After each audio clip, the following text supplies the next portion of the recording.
பாரத போரினை யாவரும் அருந்திட காரணமாகிய கண்ணனை வியக்கும் பாரத போரினை யாவரும் அருந்திட காரணமாகிய கண்ணனை வியக்கும் ராமனின் தூதனை வானர வேந்தனை நேரில் கண்டிடும் நாளினை நினைந்தார் ராமனின் தூதனை வானர வேந்தனை நேரில் கண்டிடும் நாளினை நினைந்தார் காலினை தினம் தொடும் தன் உயிர் மாதற்கு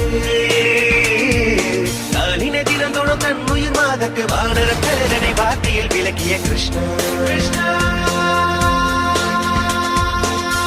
லக்ஷ்மணனை கோழில சுமந்து ரகுகுல வேந்தனை கோழில பார்த்து போர ராவணன் மங்கை ஏற்கிட நாளிலே தீ கொண்ட வானர தேவனி மஞ்சனை மைந்த நாஞ்சனே என்கிவன்